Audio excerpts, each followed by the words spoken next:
Port Moresby is the first port of entry for almost every visitor to Papua New Guinea.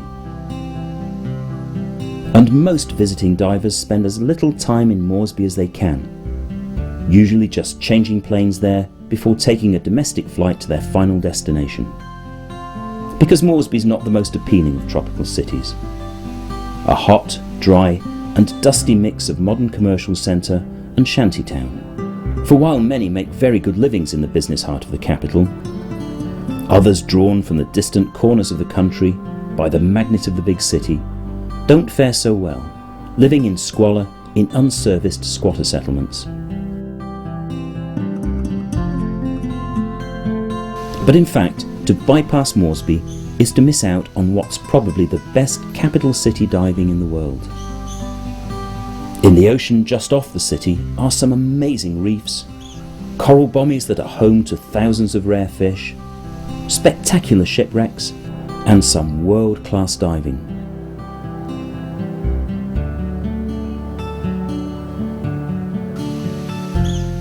Just round this headland lies Bootless Bay, and the ocean here is filled with surprises.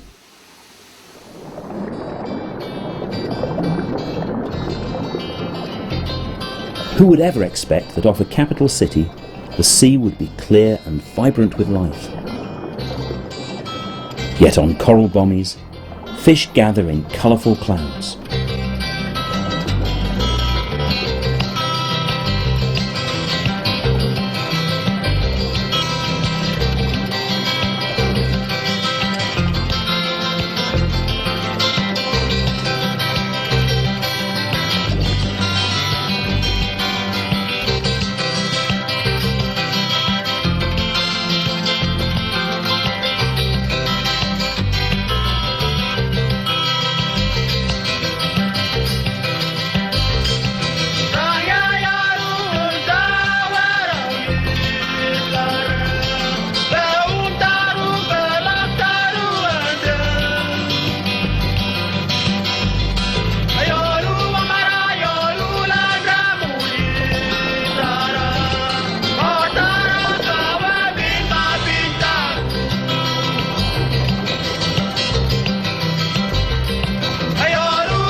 And the barrier reef here is one of the best places for encountering one of nature's quirkiest oddities.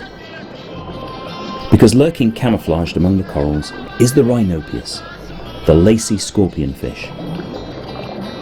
These fish in their varied colours have the most outlandish fringes and tassels to soften their lines as they blend in among the corals waiting to snatch their prey.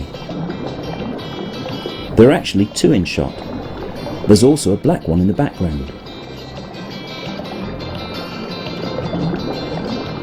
Just off the capital city, encounters with some of the ocean's most bizarre and ornately beautiful fishes. Sea snakes are actually air-breathing, but can stay submerged for long periods, searching the holes and crevices of the reef for small fish. Sometimes they can be found ashore on the islands in the bay, several sleeping in tangled knots.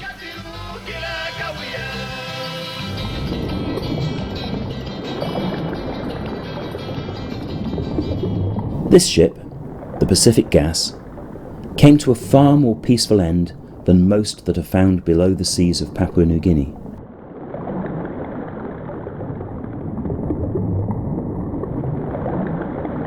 Deliberately scuttled in 1986 for sport divers, the 65-metre-long wreck rests perfectly upright.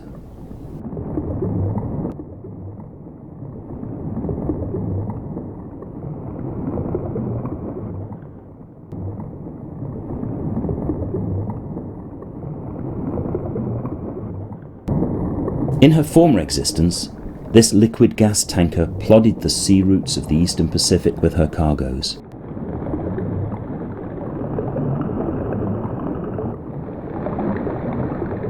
Now an artificial reef, schools of jacks swirl around her bridge, and magnificent corals grow on her.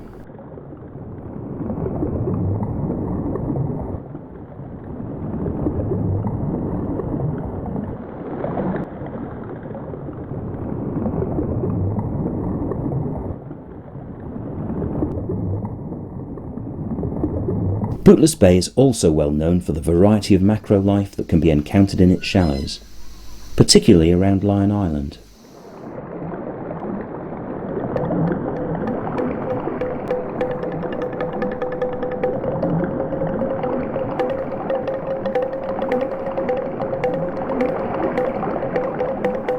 I would totally recommend that anyone visiting Papua New Guinea extend their trip for a few days and make sure that they add diving Port Moresby to their itinerary.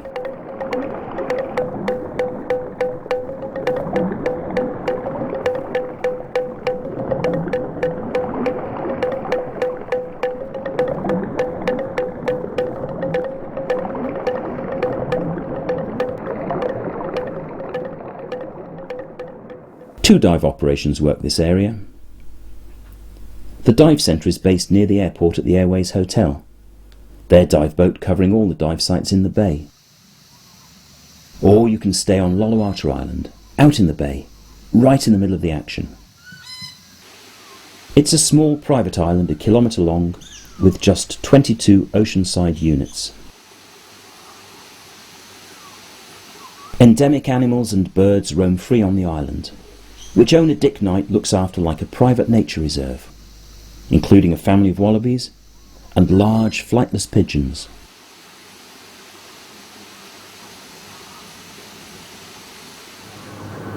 A couple of tips if you're transiting through Moresby and have a few hours to kill. There are regular free shuttle vans that run between the airport and hotels such as the Gateway and Airways Hotel. Hop on one of those and the full facilities of the hotel are at your disposal while you wait. It can even be worth taking a day room if you have several hours to kill. The rates are less than you might expect.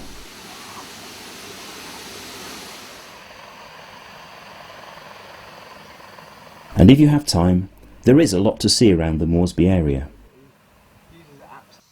The military cemeteries are extremely well maintained and are a poignant and moving reminder of the furious battles that raged in the area during the Second World War. The new Parliament building is definitely worth a visit, constructed in the traditional design of a Sepik River spirit house.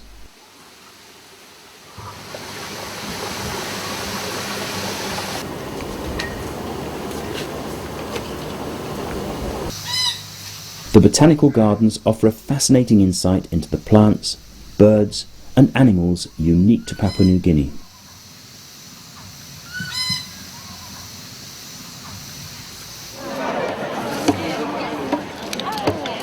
While Moresby is not known as a shopping destination, the exception is the incredible array of local arts and crafts available. There are street markets and also specialised stores. I personally recommend Beyond Art in the centre of town and PNG Arts on the outskirts.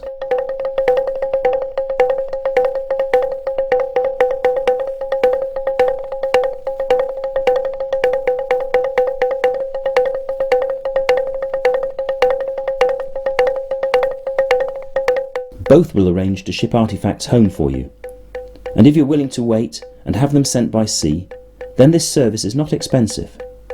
And some months later, some amazing carvings and art will arrive at your home.